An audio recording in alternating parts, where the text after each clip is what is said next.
Morning, all of you. Today we are learn about cultivation of gladiolus. Gladiolus is a very famous flower. It is used as a cut flower in the market, and farmer get more income from sale to cut flower, and also uh, got so many tubers or bulbs. It is very useful for next cropping.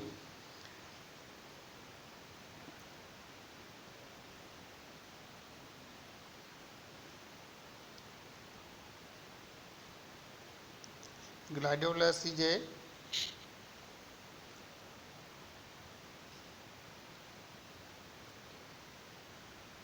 Dry from Latin word, इसको Latin word से लिया गया है जिसका मतलब होता है तलवार के समान। ग्लैडियोलस में कंद का उपयोग लगाने के लिए किया जाता है, और उसका जो बल्ब बल्ब बल्बेस होते हैं उसको भी हम बीज के रूप में उपयोग करते हैं।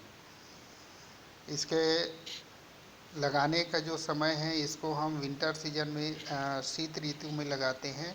इसको लगाने के लिए हम पहले अच्छे से खेत की तैयारी कर देते हैं। इसके बाद कंदों को फफूंदनाशक दवाई से उपचारित करके अलग अलग रखते हैं, सुखाते हैं, और उसके बाद जब खेत की तैयारी हो गया है तो इसको 45 सेंटीमीटर पंक्ति से पंक्ति की दूरी और 45 सेंटीमीटर कंद से कंद की दूरी इसको लगाना है। लगाने के पहले अच्छी सड़ी गोबर खाद आप को डालना है। डालते समय हमेशा ध्यान रखना है कि गोबर अच्छी सड़ी हुई होना चाहिए, ताज़ा गोबर का इस्तेमाल न करें, अन्यथा उसमें दीमक का प्रभाव रहेगा। यदि एक बार दीमक आ जाता है तो पूरा फसल को चौपट कर देता है। इसलिए हमेशा ध्यान रखना चाहिए कि अच्छी सड़ी गोबर खाद का ही उपयोग करें। इसके साथ साथ हम नाइट्रोजन, फास्फोरस और पोटास, इन पोषक तत्वों का भी हम इस्तेमाल करेंगे। इसकी दूरी ज़्यादा है तो जहाँ जहाँ पर हम कंद लगाएंगे वहाँ वहाँ पर इन पोषक तत्वों को डालेंगे। डालने के बाद अच्छे से उसको मिला देना है खाद को। उसके बाद उसके ऊपर में कंद को लगाना है। कंद को लगाने के बाद उसको ढक देना है। ढकने के बाद उसको ढकते समय एक ध्यान रखना है कि कंद ज़्यादा अंदर ना हो, कम से कम 3 से 4 सेंटीमीटर ज़मीन के अंदर होना चाहिए। या मेड़ बना रहे हैं तो मेड़ में भी 3 से 4 सेंटीमीटर अंदर ही होना चाहिए। इसके लिए जब कंद लगाने के बाद उसको मिट्टी से ढक देते हैं। ढकने के बाद तुरंत हम सिंचाई कर देते हैं। सिंचाई करने के बाद उसमें से कम 30 से 35 दिन बाद उसका अंकुरन होना शुरू हो जाता है। और जब अंकुरन आता है तो उसमें जो पत्ती आते हैं पहले आते हैं, और उसके बाद 60 दिन बाद उसमें फूल का जो स्टिक है वो आता है। इसके बाद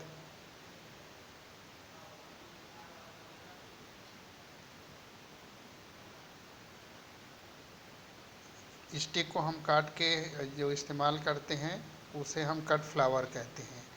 जैसे फूल को काटने के बाद भी उसका जो कंद है वो बढ़ते रहता है, क्योंकि जितने भी पत्ती है उसको हम नहीं काटते हैं, जिसके कारण कंद का भी बढ़वार होता है। और उसके साथ साथ जो उसके सिस्टर जो कंद है वो भी बढ़ते रहते हैं। तो हमेशा फूल काटने के बाद उसमें समय पर आपको पानी और खाद और डालते रहना है, ताकि कंद का जो उत्पादन है वो आपके अगली फसल के लिए निर्भर करता है। यदि आप फूल काटने के बाद उसकी देखभाल नहीं करते हैं तो कंद का बढ़वार जो है रुक जाएगा, छोटा होगा, और अगली क्रॉप में यदि उसको लगाते हैं तो जो फूल का जो कट फ्लावर का जो साइज है वो आकार जो है वो छोटा हो जाएगा। इसलिए हमेशा ध्यान रखना है कि फूल के स्टिक को ही काटना है नीचे से, और पूरे पत्ती को वैसे ही बचा के रखना है, ताकि हमको अगली फसल के उसमें से हमको कंद मिल सके। तो ये अच्छी प्रकार से इसको हम जब इसका पौधा मर जाता है तब उसको उखाड़ के उसको कंद को सुखाकर उसको अलग अलग कर ग्रेडिंग करके छोटे बड़े जो कंद हैं उसको ग्रेडिंग करके हम उसको रख सकते हैं। फूलों के रंग बहुत प्रकार के होते हैं। इसमें गुलाबी रंग होते हैं, सफ़ेद निशान वाले होते हैं, क्रीम कलर के होते हैं, सफ़ेद रंग के भी होते हैं, बैगनी कलर के भी होते हैं। इसके साथ साथ बाज़ार में इसको हम कट फ्लावर के रूप में खरीदते हैं और किसान इसको कट फ्लावर के रूप में बेचते हैं। कट फ्लावर का मतलब होता है कि एक पूरा स्टिक होता है जिसमें पूरे फूल लगे होते हैं, और कट फ्लावर को तोड़ने का सही समय जो होता है वो है जब नीचे के जो एक या दो फूल खिल जाए तभी उसको काटना चाहिए, और ऊपर के जो जो फूल हैं नहीं खिले होना चाहिए, उसी को ही हम कट फ्लावर कहते हैं।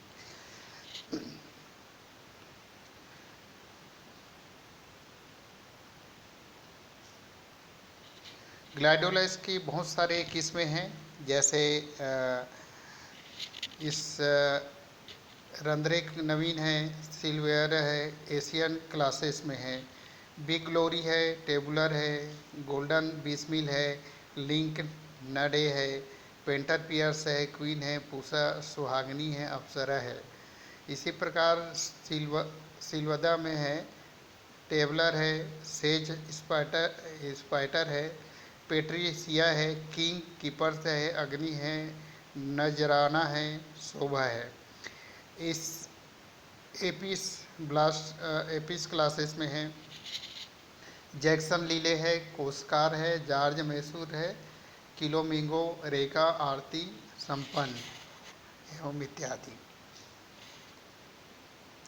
ये ग्लैडोलस का फूल है, और जो बगल में जो दिख रहा है उसका वो बल्ब है। ये अलग अलग कलर के ग्लैडोलस के फ्लावर हैं। ये सारे फूल हैं। भूमि की तैयारी करते समय हमेशा ध्यान रखना चाहिए कि आपकी ज़मीन जो है भुरभुरा होना चाहिए। क्यों भुरभुरा होना चाहिए? क्योंकि ये बल्ब वाली है, सल्क वाली जो फसल है, उसको कंद को बढ़वार होने के लिए भुरभुरी ज़मीन होना ज़रूरी है। यदि हम कड़ी भूमि में इसको लगाते हैं तो उसका बढ़वार सही से नहीं होगा। इतना ध्यान रखना है लगाते समय।